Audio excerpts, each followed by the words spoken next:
ఈరోజు మనం Asiatic lion census అనే రిపోర్ట్ గురించి చదువుకుందాం. సో, మనం ఇప్పుడు చూడొచ్చు ఏషియాటిక్ లయన్ సెన్సస్ అనేటివి మనకు ఇవి 16థ్ లయన్ సెన్సస్ అంట. సో, మనకు ఈ సెన్సస్‌లో ఎన్ని లయన్స్ ఉన్నాయి? 891 లయన్స్ అనేటివి మనకు ఉండడం జరిగింది. వీటిని ఎట్లా కౌంట్ చేసిర్రు అనంటే మోడర్న్ టెక్నాలజీ యూజ్ చేసి ఈ లయన్స్‌ని కౌంట్ చేయడం జరిగింది. ఏం యూజ్ చేసిర్రు ఈ టెక్నాలజీలో? హై రిజల్యూషన్ కెమెరాస్ యూజ్ చేసిర్రు. Camera traps, radio collars and eGuj forest mobile app. అంటే ఇది గుజరాత్ ఫారెస్ట్ సంబంధించిన యాప్ అన్నమాట. And GIS software to create maps. అంటే జీఏఎస్ అనంటే జియోగ్రాఫిక్ ఇన్ఫర్మేషన్ సిస్టమ్ అనమాట. ఇదొక కంప్యూటర్ బేస్డ్ టూల్. సో, ఇప్పుడు మనం క్యాప్చర్ చేసిన డాటా అనలైజ్ జేసి, మేనేజ్ జేసి, ఈ పులులనేటివి ఎక్కడెక్కడ తిరుగుతాయో అవన్నీ మ్యాప్స్ అనేటివి క్రియేట్ జేస్తాయనమాట. అలాగే మనకు జీపీఎస్ సిస్టమ్‌ని యూజ్ యూజ్ గూడా జేస్తారు. ఎట్లా యూజ్ జేస్తారు? ఈ రేడియో కాలర్ అనేటివి మనకు సింహాలకు కట్టేసి, ఇవెక్కడ తిరుగుతున్నాయో యాక్యురేట్ లొకేషన్ అనేది మనకు ఫైండ్ ఔట్ జేస్తారనమాట. అట్లాగే మనకి సెన్సస్ రిపోర్ట్ జూస్తే 35,000 స్క్వేర్ కిలోమీటర్స్ ఏరియాని కవర్ జేసినాయి. ఏం యూజ్ జేసిర్రు ఈసారి కొత్త మెథడ్? డీబీవీ అనే మెథడ్ యూజ్ జేసిర్రు. డైరెక్టివ్ బీట్ వెరిఫికేషన్ అనే మెథడ్. టోటల్ 11 డిస్ట్రిక్ట్స్ అనేటివి కవర్ జేసిర్రు. సో, ఫస్ట్ సెన్సస్ ఎప్పుడు జరిగినాయి? 1936లో ఫస్ట్ సెన్సస్ జరిగినాయి. అప్పుడు మనకు 287 లయన్స్ ఆర్ రికార్డ్ అయ్యాయన్నమాట. సో, లాస్ట్ టైమ్ మనకు 2020లో జరిగిన 15థ్ సెన్సస్‌లో మనకు 674 అనేటివి లయన్స్ అనేటివి రికార్డ్ కావడం జరిగింది. సో, మనం ఇప్పుడు చూస్తే the 2025 Asiatic lion census in Gujarat, India found A population of 891 Lions.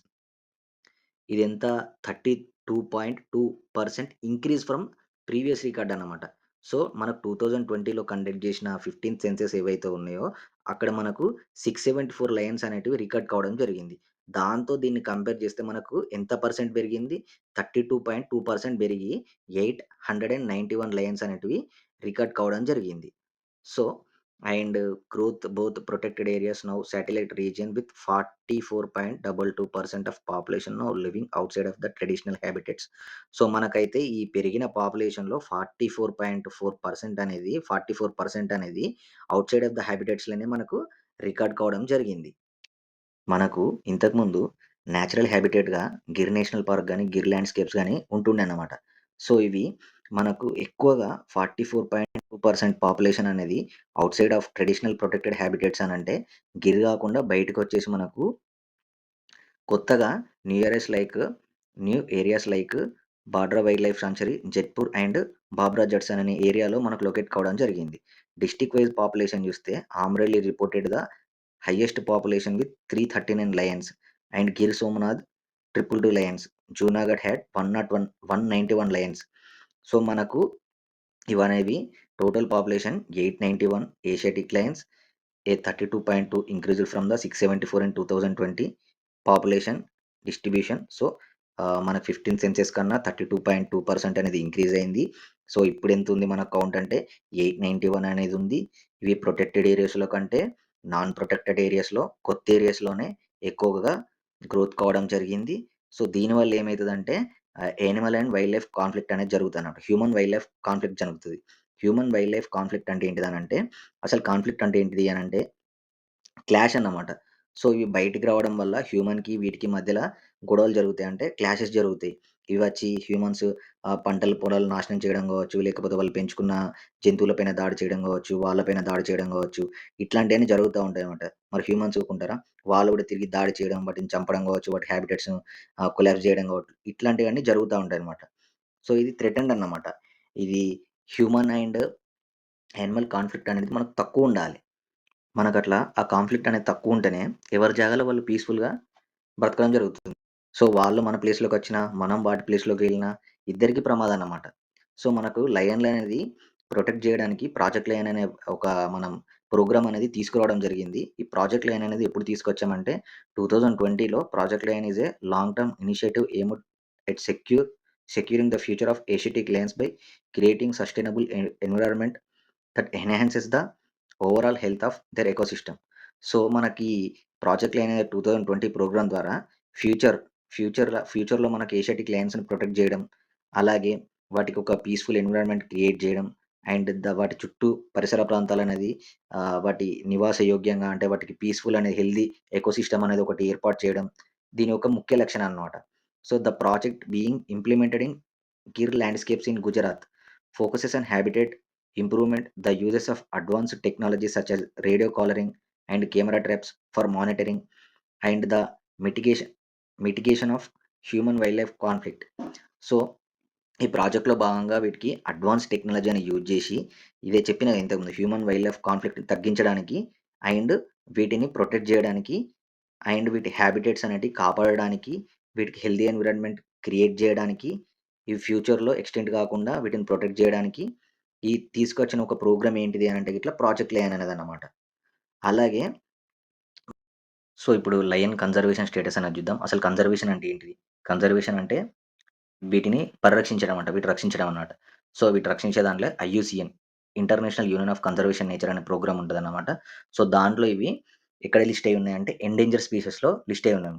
So, మనకు ఐయూసీఎన్ వాళ్ళు ఈ అంతరించిపోయేవి లేకపోతే తీవ్రమైన అంతరించిపోయే దశలో ఉన్న వాటిని కేటగరైజ్డ్ చేస్తారన్నమాట.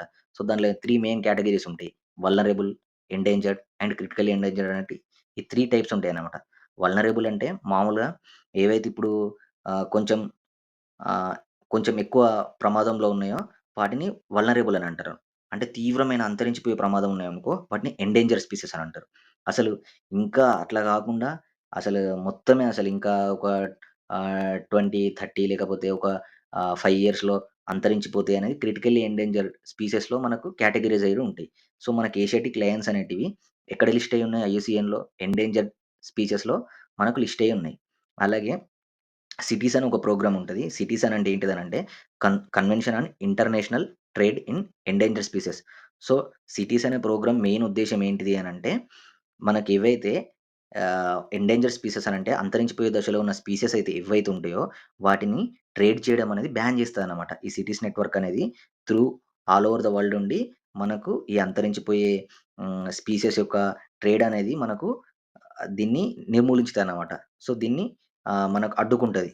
దీంట్లో మనది అపెండిక్స్ 1 అనే దాంట్లో ఏషియాటిక్ లయన్స్ అనేది అపెండిక్స్ 1లో లిస్ట్ కావడం జరిగింది. ఈ అపెండిక్స్ 1 అంటే ఏంటిది? దీంట్లో లిస్ట్ చేసిన యానిమల్స్ కాదు, స్పీసెస్ కావచ్చు to prevent their commercial international trade. So, వీటిని ప్రివెంట్ చేస్తాయన్నమాట. అలాగే వైల్డ్ లైఫ్ ప్రొటెక్షన్ యాక్ట్ 1972లో భాగంగా ఇవి షెడ్యూల్ 1లో ఉన్నాయి. మనకి ఏషియాటిక్ లయన్స్ అనేటివి షెడ్యూల్ 1లో ఉన్నాయి. ఈ షెడ్యూల్ 1 అనేది మనకి ఏం చెప్తది?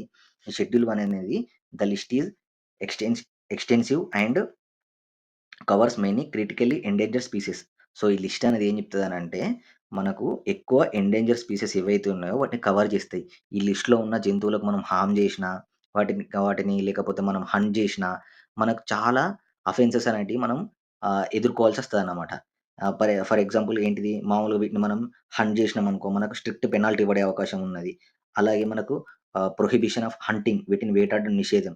అండ్ లిస్ట్ 1లో షెడ్యూల్ 1లో లిస్ట్ చేసిన ఏవైతే స్పీసెస్ అనేటివి ఉంటాయో, అవి మనకు చాలా అత్యంత రక్షణ పొందుతాయన్నమాట. అబ్సల్యూట్ ప్రొటెక్షన్ అనేది మనకు వాటికి కల్పించడం జరుగుతుంది. So, wild life protection act 1972లో షెడ్యూల్ 1లో ఏవైతే లిస్ట్ చేసిన స్పీసెస్ ఉంటాయో, వాటిని మనం అబ్సల్యూట్‌గా ప్రొటెక్ట్ చేయడం జరుగుతుంది.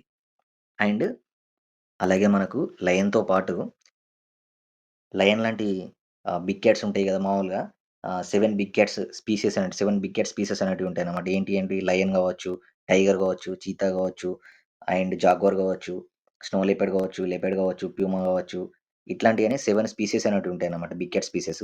వీటిని మనం ప్రొటెక్ట్ జేయడం కోసం ఐబీసీఈ అనే ప్రోగ్రామ్‌ను మోడీ గారు 2023లో లాంచ్ చేయడం జరిగింది. ఐబీసీఈ అంటే ఇంటర్నేషనల్ బిగ్ క్యాట్ అలయన్స్ అన్నమాట. సో, దీని హెడ్ క్వార్టర్స్ వచ్చేసి ఇండియాలోనే లొకేటెడ్ అయ్యి ఉంది. మెయిన్ ముఖ్యం ఏంది అనంటే వీటిని ప్రొటెక్ట్ చేయడం అన్నమాట. సో, ఇంతకుముందు మీకు ఎండేంజర్డ్ అండ్ క్రిటికల్లీ ఎండేంజర్డ్ జెప్పినప్పుడు ఒక పాయింట్ చెప్దామనుకున్నా. ఏంటిది ఇప్పుడు చీతా ఉండే. చీతా ఇంతకుముందు 1999లో 90 ఆర్ 80స్ టైమ్‌లో క్రిటికల్లీ ఎండేంజర్ స్పీసెస్ అన్నమాట. సో, దాన్నప్పుడు ఎవరు దాన్ని పట్టించుకోలే. అంటే దాన్ని కాపాడదాం, దాన్ని ప్రొటెక్ట్ చేద్దాం అని ఎవరు ఇనిషియేటివ్ తీసుకోలే అన్నమాట. సో, దాంతోనేమైంది చీతా అనేది ఇక్కడ మన ఇండియా నుంచెల్లి ఎక్స్‌టింక్ట్ అయిపోయింది. అంతరించిపోయింది పూర్తిగా. సో, అంతరించిపోతేనే మనం వేరే దేశాల నుంచెల్లి చీతాను తెచ్చుకున్నాం. ప్రాచ్య చీతాలో భాగంగా చీతాను తెచ్చుకున్నామనమాట. సో, అర్థమైందా? అదన్నమాట. అలాగే మీరు ప ఫస్ట్ ఏం గుర్తుపెట్టుకోవాలి, ఇది 16థ్ లయన్ సెన్సస్. మెయిన్ మనదేంటిది 16 లయన్ సెన్సస్. 891 సింహాలనేది రికార్డ్ కావడం జరిగింది. 15థ్ లయన్ సెన్సస్ అనేది 2020లో జరిగింది. దానిలో 674 ఏషియాటిక్ లయన్స్ అనేటివి రికార్డ్ కావడం జరిగింది. సో, ఎంత పర్సెంట్ అనేది ఇంక్రీజ్ అయింది అని అడుగుతాడు. 32.2% అనేది ఇంక్రీజ్ అయింది.